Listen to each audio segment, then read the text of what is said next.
Às vezes o voltar é difícil, não é mesmo? Ainda mais quando aquele relacionamento talvez foi muito difícil ou aquele lugar foi muito frustrante e de repente você tem que voltar. Eu quero trazer aqui 3 personagens bíblicos, 3 histórias de pessoas que precisaram voltar. E às vezes a gente se move na precipitação, às vezes a gente sai de determinados lugares, se desconecta de determinadas pessoas por emoções e não puramente pela vontade de Deus. E aí às vezes a gente passa por consequências dessas escolhas. E aí a gente tem que fazer o caminho da volta. E às vezes a sensação que dá é de humilhação. Mas deixa eu te dizer que todo recomeço esconde grandes bênçãos. E a primeira personagem que eu quero trazer aqui é a vida de Noemi. Noemi e seu marido e seus filhos moravam em Belém, mas Belém estava passando por um tempo muito difícil, de falta de pão, de falta de alimento, de escassez. E na cabeça do marido de Noemi, ele acha que a solução é sair dali, e ele vai para Moabe. Só que aquela terra é uma terra pagã, de pessoas muito idólatras, e que Deus ele abomina a idolatria. Ele não compactua com a idolatria. E eles vivem naquele lugar, só que acontece coisas muito ruins, porque o marido de Noemi morre e depois os seus 2 filhos morrem. E Noemi, ela ouve que em Belém agora tem fartura de pão, e ela decide voltar. Só que agora ela não volta como ela saiu, ela volta humilhada, ela volta pobre, ela volta apenas na companhia da sua nora, Ruth. E talvez o que Noemi não esperava é que aquele recomeço guardava grandes bênçãos para a vida dela. E talvez na mente de Noemi ela pensava, vai ser humilhação, vai ser vergonha, mas não era. Porque ali Deus já estava preparando uma restauração para a vida de Noemi, assim como ele tem preparado para a sua vida também. Porque Boaz, que era um parente do marido de Noemi, acaba que ele conhece Ruth, porque Ruth vai trabalhar no campo que ele era o dono.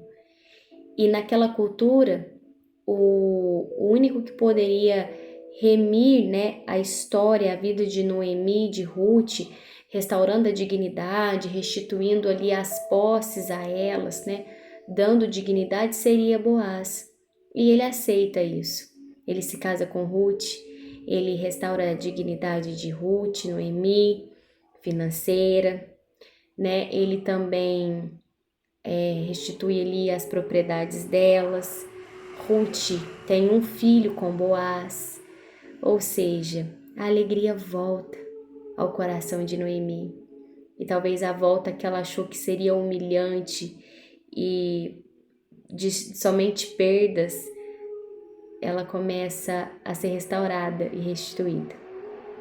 Porque é assim que Deus faz, quando a gente volta para o centro da vontade dele. O segundo personagem é Pedro. Pedro, após uma noite inteira tentando pescar, mas não pescando nada, ele volta, faz o caminho de volta para sua casa, frustrado, com as suas redes vazias e a mente talvez cheia de preocupação, porque era a sua renda, era o seu trabalho, e naquele dia ele não tinha pescado nada, naquela noite, melhor dizendo. Só que Jesus já estava esperando por ele lá na beira da praia, e Jesus entra no barco de Pedro e diz a ele: ei Pedro, volte ao alto mar. Que volta difícil essa, E talvez Pedro pode ter pensado, como voltar para o lugar que mais me frustrou, onde eu trabalhei tanto, eu fiz tanto e não peguei nada. Por que eu vou voltar para lá? São pensamentos que a gente pode pensar nessas horas. E talvez Pedro até pensou, mas ele obedeceu. Ele mesmo sem entender, ele voltou e obedeceu a ordem de Jesus, que foi: lance de volta, lance de novo, tente de novo, Pedro. E Jesus está falando para você: volte, porque naquele lugar que você foi mais frustrado é onde eu tenho reservado abundância para você. Mas você só vai colher através da obediência. Aprenda a obedecer aos comandos de Jesus, ainda que você não esteja entendendo absolutamente nada, ainda que pareça até difícil para você compreender.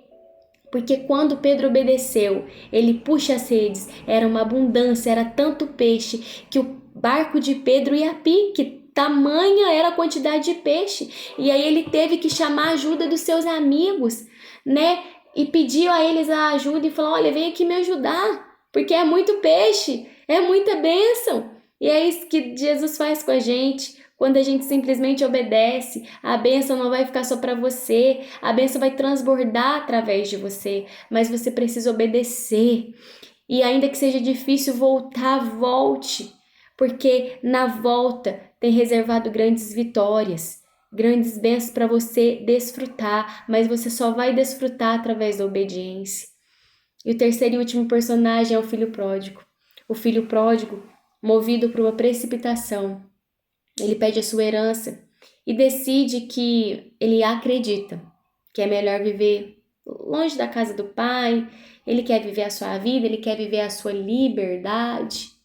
Só que ele vê que aquela escolha foi muito amarga. E quando ele se vê desejando comer as bolotas dos porcos, ele cai em si e ele lembra da casa do pai.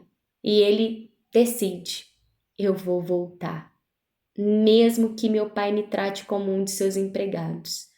É melhor lá do que aqui onde eu estou. Só que o que o filho pródigo não esperava é que o pai não ia o receber como empregado, porque ele era filho. Ei, talvez você saiu por precipitação, saiu por achar que você precisava de liberdade, mas você está colhendo frutos amargos dessa decisão. E você tá com dificuldade de voltar, então eu quero te encorajar. Volte, porque o pai está te esperando. E ele não está te esperando para te tratar como um servo, como um empregado somente, não, é como um filho. Ele quer te dar vestes novas, ele quer colocar sandálias novas nos seus pés, ele quer colocar um anel no seu dedo novamente, restituindo a sua aliança com ele, o seu compromisso com ele. Tem festa te esperando. Faça o caminho da volta, ainda que você não esteja entendendo, ainda que pareça difícil para você, porque a volta, ela esconde grandes bênçãos, restituições e vitórias que só vai usufruir quem obedecer e voltar para o centro da vontade de Deus. Esse vídeo é sobre isso. É sobre a gente entender que nós precisamos voltar para o centro da vontade de Deus. É a gente entender que muitas das vezes nós tomamos decisões precipitadas na vida que não era para a gente tomar. E ainda que pareça ser humilhante, não será. Você não vai ser envergonhada, porque toda volta ao centro da vontade de Deus não é para nossa vergonha, é para a honra. Em nome de Jesus. Que Deus te abençoe e que você, se você tem analisado a sua vida e pensado, eu realmente preciso voltar, que esse vídeo sirva de encorajamento para você voltar para o centro da vontade de Deus. Eu não sei em qual dessas histórias, em qual desses personagens você se encaixa, mas a ordem é: volte.